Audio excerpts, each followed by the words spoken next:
Bayesian inference is a way to make guesses about what your data mean based on sometimes very little data. The way it works is tricky, but it's not magic. It's definitely something that you can wrap your head around, and it's not impossible to do so. My goal is that by the time we're done talking, you'll have a pretty crisp picture of how it works.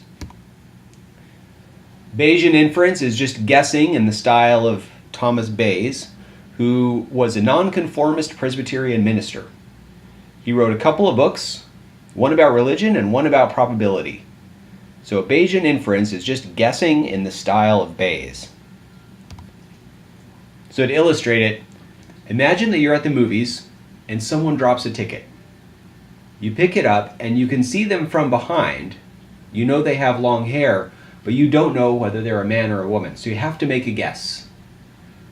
Based on what you know about the attendees at your movie theater, you might say, "Excuse me, ma'am, is this your ticket?" Now imagine instead that this person is standing in line for the men's restroom. Knowing this extra piece of information, you might make a different guess. Bayesian inference is a way to capture this common sense knowledge about the situation and help you to make better guesses. So to put numbers to this dilemma at the movie theater, let's assume out of 100 women at the movies, 50 have short hair, 50 have long, and out of 100 men at the movies, 96 have short hair and 4 have long. In this case, we can see that there are definitely more women with long hair than men with long hair. So it's a safe bet to assume this person's a woman. Now we just made a subtle assumption that there are about the same number of men and women at the movies. This assumption no longer holds when we move to the men's restroom line. Here, let's say there are 2 women out of every 100 people and 98 men, maybe women keeping their partners company. There's still one with short hair and one with long hair. It's still half and half long and short hair, but now there are 4 times as many men with long hair than women with long hair in this group. Now the safe money is to bet that this person is a man. So to draw this a little differently, out of 100 people at the movies overall, we'll make this assumption explicit that 50 of them are women, 50 of them are men, so this is how the different categories break down. In the line for the men's restroom then, they break down a little differently. So to translate this to math, the probability that a person is a woman is the total number of women divided by the total number of people, 50%. Similarly for men. Moving to the men's restroom line, the probability that someone is a woman is 2%, 98% for men. Now, Bayes' theorem is a little bit tricky, so to be very precise, we're going to have to talk math. So if you bear with me for just 3 probability concepts, we'll lay the foundation for presenting Bayes' theorem. The first one is conditional probabilities. If I know that a person is a woman, that's the condition, what's the probability that that person has long hair? So it's written as probability of long hair given that a person's a woman. So to get this, we just divide the number of women with long hair by the total number of women, 50%. And this doesn't change whether there's 50 women in your group or 2 women in the group. Still, if we know that a person is a woman, the probability that they have long hair is 50%. We can do the same thing with men. Probability that someone has long hair given that they're a man is 4%. So conditional probabilities, if I know that B is the case, what's the probability that A is also the case? This is not, you can't reverse B and A and have this be true. So for instance, if I know that the thing I'm holding is a puppy, what's the probability that it's cute? The probability is very high. If I know that the thing I'm holding is cute, what's the probability that it's a puppy? Well, it might be a puppy, it might be a kitten, it might be a hedgehog, it might be a small human. There's lots of things that it could be. So the probability there is less moderate. So these things are not interchangeable in conditional probabilities. Now, concept 2, joint probabilities. So what's the probability that a person is both a woman and has short hair? So to calculate a joint probability, you first find their conditional probability. Well, if I know that they're a woman, what's the probability that they have short hair? And then you multiply that by the probability that they're a woman. So in this case, 0.5 times 0.5, we get a 0.25, which is exactly what we knew it was going to be. And the same is true for all of our different conditions. So we can do this for the men's restroom too. The probability that someone is a man and has long hair, 4%. Someone is a woman and has long hair, 1%. Joint probabilities are different than conditional probabilities. Here, the probability that A and B is the case is the same that the probability that B and A is the case. So the probability that I'm having a jelly donut with my milk is the same as the probability that I'm having a milk with my jelly donut. These two conditions, these two situations are identical, so we can swap the order. And finally, concept 3, marginal probabilities. If I wanted to say figure out the probability that someone has long hair, I just add up all of the different ways that someone can have long hair. They can be a woman with long hair or a man with long hair. In the men's restroom line, that's a 1% probability plus a 4% probability, or a 5% probability overall.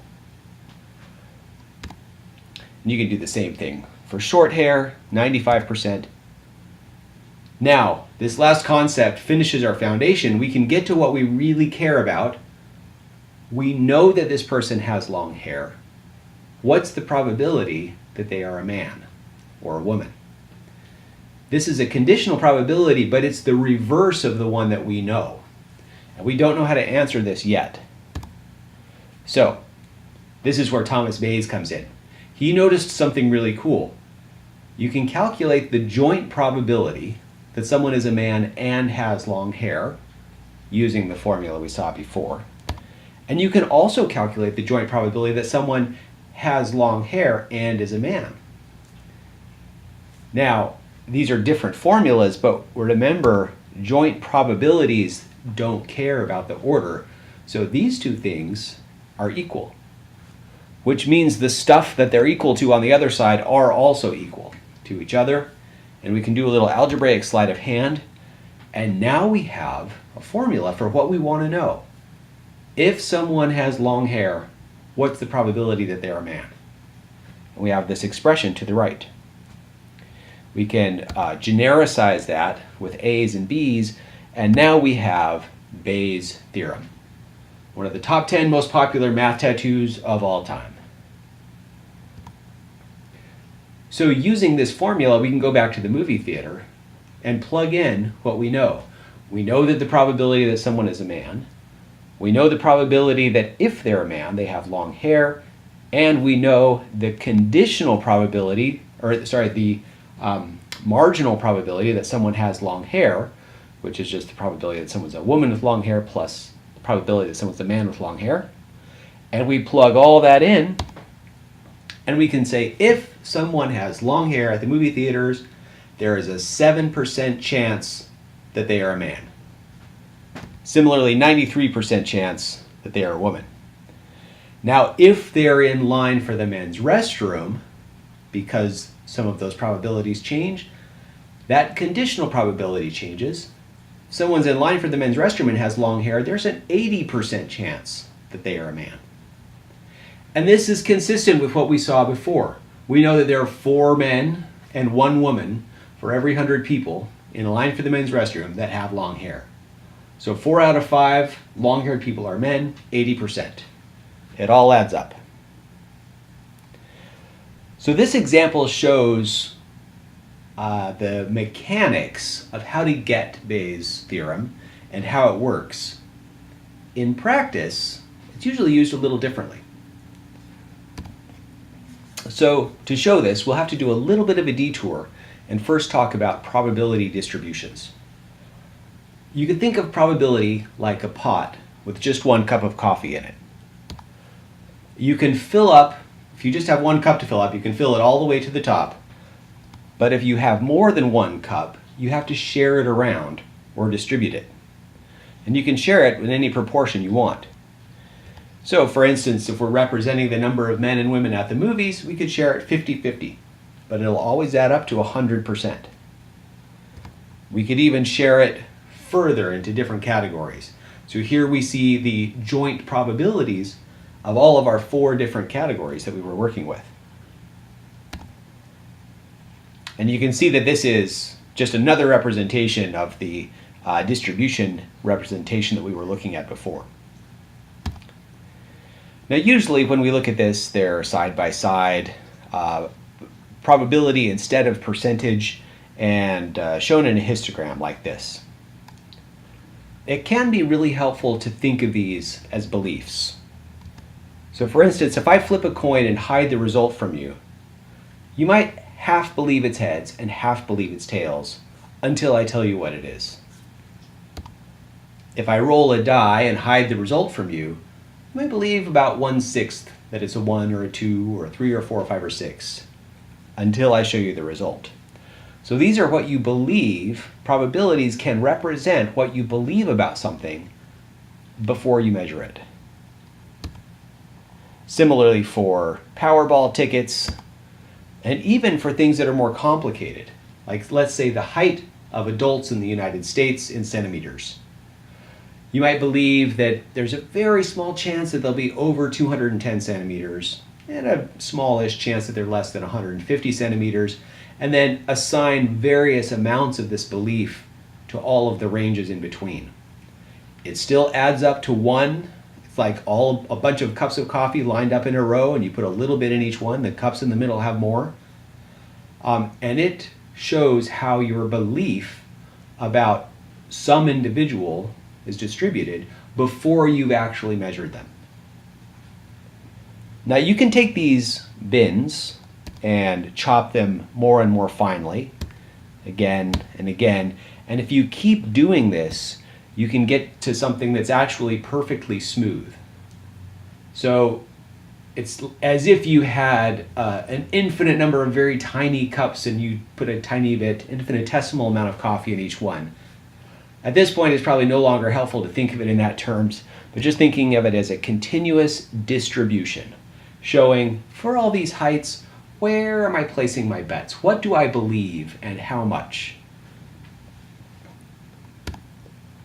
So once you have your beliefs, you can use it to answer questions about typical heights, the average, the median value, the most common value, or the mode.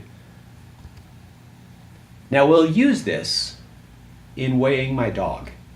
I have a Shih Tzu named Reign of Terror. She's a little mischievous, and when we go to the veterinarian, Reign squirms on the scale. So every time we weigh her, we get a different weight.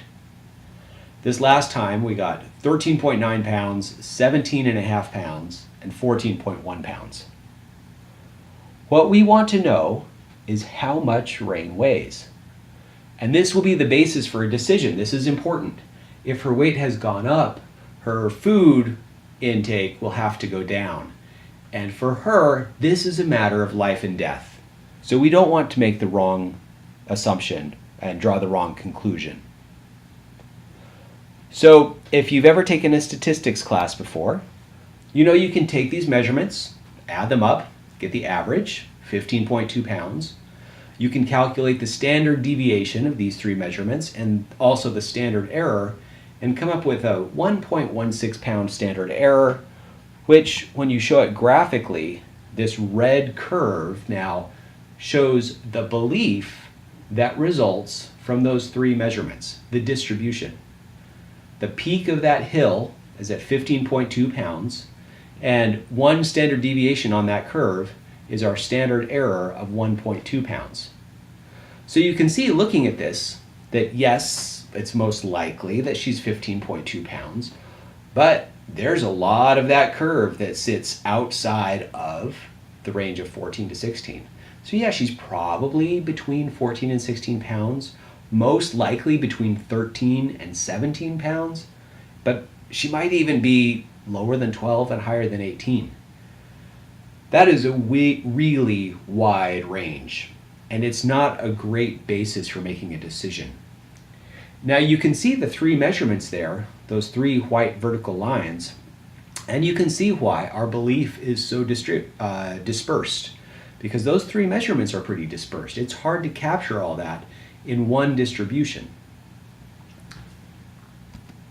So let's try it again with Bayes' theorem. So the way we'll do this is, instead of A and B, we'll substitute in W for her actual weight and M for the measurements that we took. Now this term over here, the probability distribution of the actual weight, is our prior.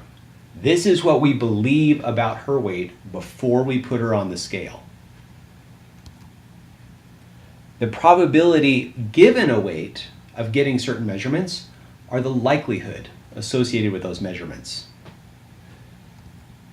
And then the posterior is what we believe about her weight given those measurements. So you can think of this as, we start with a belief, we take some measurements and we update it, and then we have a new belief when we're done. This term on the bottom we're going to ignore for the most part. It'll be a constant, but it's called the marginal likelihood. So we're going to start by not assuming anything about her weight. Could be 1 pound, 10 pounds, 20 pounds, 100 pounds. We're going to let this be uniform, and we're going to let the data speak. So now our formula looks like this. We can further simplify it. And so we want to calculate this. We want to calculate the probability of our measurements occurring given a weight. And we want to do this for all of the possible weights. And then we'll end up with a new distribution, which is our belief. What's the probability of each of those weights occurring given the measurements? So these two things are identical. So let's start, for instance, by assuming, what if she weighed 17 pounds in reality? Now, because our measurement process is very noisy, as we saw, if she weighed 17 pounds, we would expect those measurements to be distributed as shown here. Some would be up way above 18 pounds, some would be down around 14 pounds, where we actually measured, but not very many of them would be. So to calculate now the probability of our measurements occurring, given this weight, we find what the probability of each individual weight is of occurring, and we multiply that times that times that. Now these two are pretty small. When you multiply two small things together, they make something very small. So the probability of her being at 17 pounds is pretty small. We shift our belief over and say, well, what if she was 16.5 pounds? What if she was 16 pounds? And we recalculate it each time, multiplying all of those actual probabilities together. And then by the time we're done, this is what we've measured at each of those weights. This is the likelihood of each of those occurring. And you can see that the maximum likelihood occurs at 15.2 pounds. And this is commonly called the maximum likelihood estimate, where you start with uniform assumptions on your weight. And it just so happens that the standard error on this is exactly what we calculated before. A very cool connection here. When you take the average and calculate standard deviation and standard error, it gives you the likelihood that you would get by doing Bayes' method and assuming a uniform prior, not assuming anything about what the result's going to be. So, we've already established, though, that that's a really broad result and not helpful. So we need to start over now, and let's start with what we know. So some background information. Rain was 14.2 pounds the last time we went into the vet. And she doesn't seem noticeably more heavy to me. My arm is not that well calibrated, but I'm going to assume that she's within about a pound of where she was before.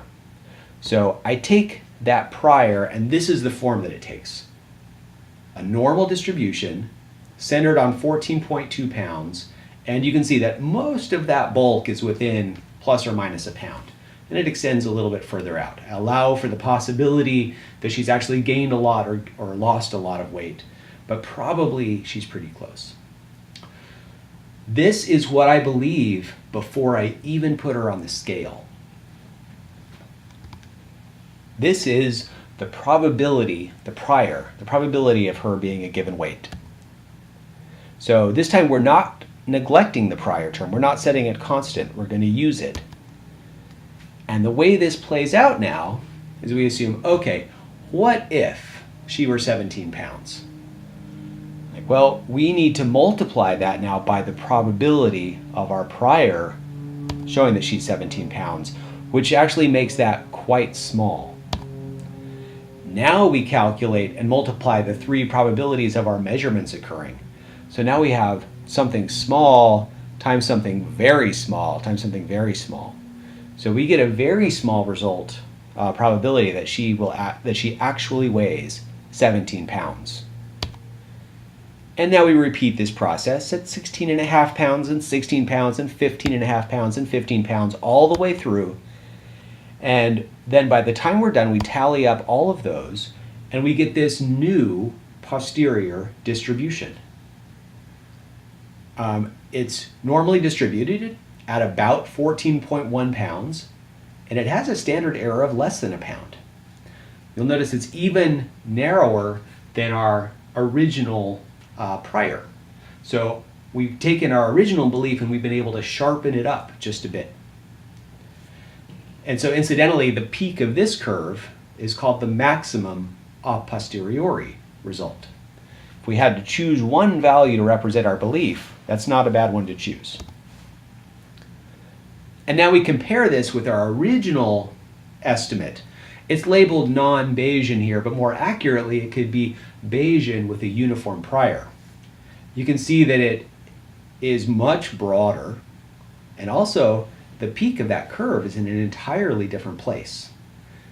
So the answer that we got, it's more confident because it's more centered, and it's probably, based on what we know, closer to being correct. So this is how Bayes' theorem is used most often in data science or in analysis. It's a prior that you then update based on your measurements to sharpen up and get a revised set of beliefs. So there's a lot of times that it makes sense to use Bayesian inference.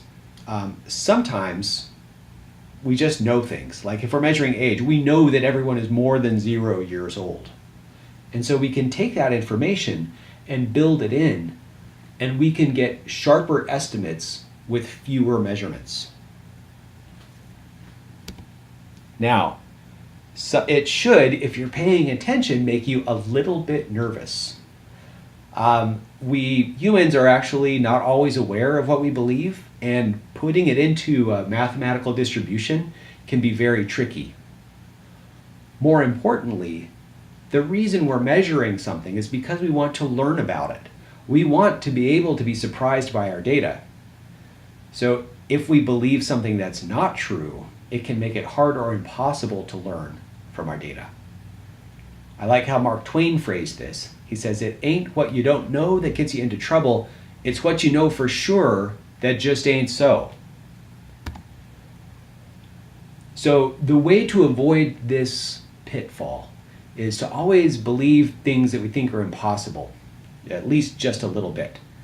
So by leaving this room for something to be possible, we can do like Sherlock Holmes says, and once you've excluded the impossible, then whatever remains, however improbable, must be the truth.